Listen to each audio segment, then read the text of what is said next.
guys, welcome to Bastion Time. I am your host, Bastion. This is Nintendo News. Let's get to that news, shall we? First of all, if you ever wanted to get your hands on a Spirit Orb, you know, you're playing Breath of the Wild, you're getting, geez, I don't even know how many different Spirit Orbs you can get, 120 something or something like that. Anyways, if you've thought, geez, I would really like to hold one of those in my hand, well, now you can. Somebody over at Etsy, of course, has gone ahead and made some Spirit Orbs. You probably can't place an order of 120 of them, though. And I suspect if you order 4 of them, you probably won't get a heart container instead. But anyways, if you want to check it out, they're really cool looking. I really want one, but you might know that I'm not necessarily a collector of knickknacks. I don't like to have a lot of stuff around, so I probably won't buy one, but I really want one, so we'll see how long that lasts. Anyways, if you want to check them out, there's a link down there for you. Our next story comes from IGN's Up at Noon series, and I don't know. I'm just going to be honest, I don't particularly like these guys very much. It's not that they're bad people or anything, or they're bad hosts or anything. I just find that sometimes they're stretching a little too hard to come up with a problem where there really isn't one.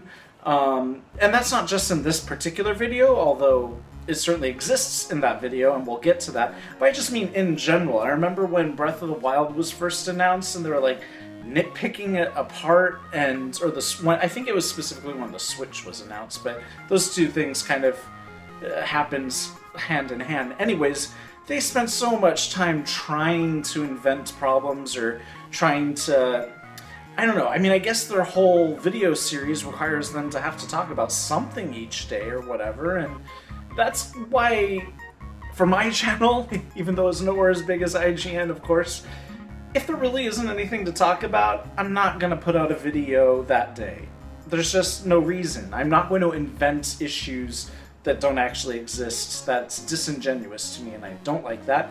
So to have to come up with a video topic every day, of course they're going to put together a video like this, where they spend an eternity talking about 5 things that the older Zeldas did better than Breath of the Wild.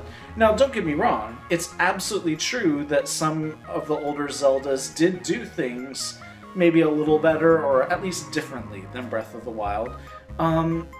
But these particular things that they chose to talk about, I just, I don't know, I got really irritated watching the video. You can watch it yourself, and let me know in the comments down below what it is that you thought irritated me, or what irritated you, or maybe nothing will irritate you, and you'll say, yeah, I totally agree with them on all 5 points, but I feel like they were just digging to come up with stuff, but anyways. Our next bit of news isn't really news, but it's about 2 awesome fan covers of Breath of the Wild. You might know I don't typically talk a lot about fan covers on this channel because there's just so many of them, and frankly, so many of them sound the same. These 2 are very different. I like when covers try to take a song and do something very different with it. So the first one, for instance, that we're going to talk about is the main theme of Breath of the Wild. And as it starts out, it sounds like, oh wow, this is exactly the same. It's this guy playing on, 3 different violins and some brass instruments and stuff. It sounds exactly like the Breath of the Wild official version. But then the drums come in, and it's a very jazzy cover. And if I'm going to be totally honest with you, I'm not a super huge fan of jazz, but I do like to hear songs that I already know done in a jazzy way. Anyways, I thought it was really great because I'm frankly getting sick and tired of hearing people cover Breath of the Wild on a violin, or on a flute, or on guitars, or whatever. It's like, yeah, it's all that, we've heard that before. Let's hear it in a jazz style. That's different, at least, whether you like jazz or not. So if you want to watch that, there's a link down there for you. And then the next one is Koss's theme. Koss. I don't think he ever says his name in the game, so I have no idea. But anyways, he's one of those Rito people, and he plays the accordion, And so these two gentlemen decided it's not too terribly different than an accordion. It's a melodic... Oh, great, I forgot what that instrument's called, and I've played it before. Melodiphone? No. Melodica. It's just a melodica. But anyways, it looks like a little plastic keyboard with this long tube that you blow the air into to make the sound while you play it with your fingers. So it's kind of like an accordion, except, you know, Koss is using both hands to play, you know, two different parts.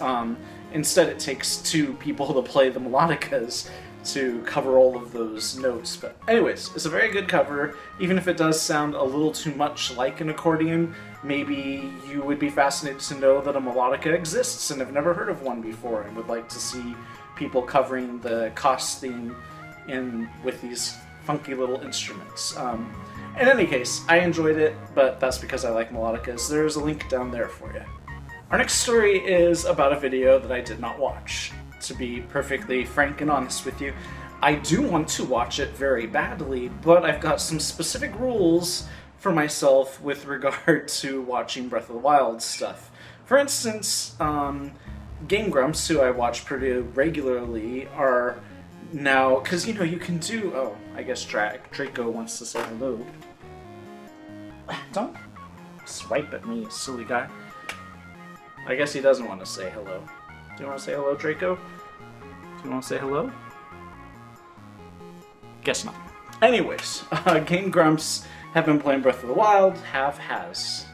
Are they a plural or a singular? I don't know. Anyways, the Game Grumps have been playing Breath of the Wild, but because you can do things in any order you want, they're doing like the story stuff first, basically, which is the exact opposite of what I'm doing. I haven't done any of the Divine Beasts.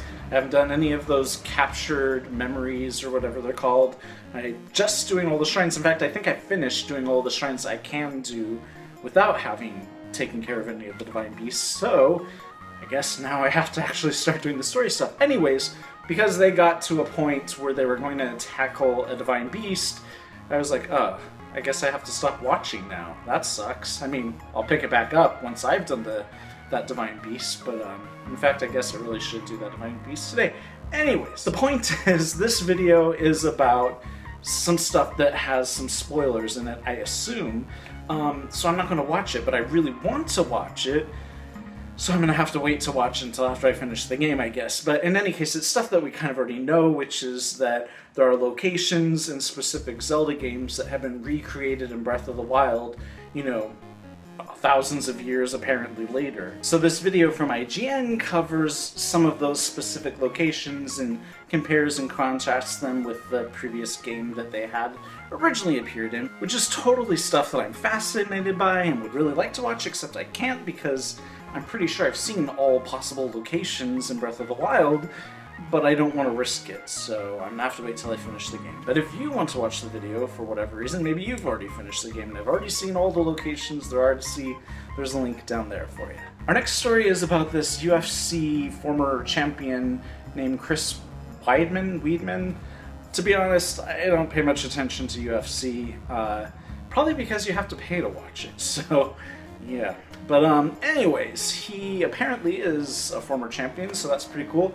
And in this like behind-the-scenes video kind of thing at the 45-second mark, you can see he's carrying his Switch with him to his weigh-in. So apparently he's pretty into the Switch, which is awesome. I always love hearing about celebrities, even if I don't know who they are and have never heard of them, being really interested in Nintendo stuff, especially brand new stuff, so that's really cool. If you want to watch that video, again, it's at like the 45-second mark. There's a link down there for you. And that's it for this episode of Nintendo News. But first I want to give a really quick shout out to Brooks Long, who contributed to my Patreon. Yes, I have a Patreon. I'm still trying to work out what the rewards are, but if you want to check it out, there's a link down there for you, and you let me know what you think the rewards should be. I've already got them listed, but I'm willing to mix and match them and edit them. So give me some feedback. There's a link for that down there. And anyways, thanks to Brooks for being, I think, the first person to contribute, so that's awesome. See you guys, maybe not tomorrow, but probably the next day for more news. Bye, guys.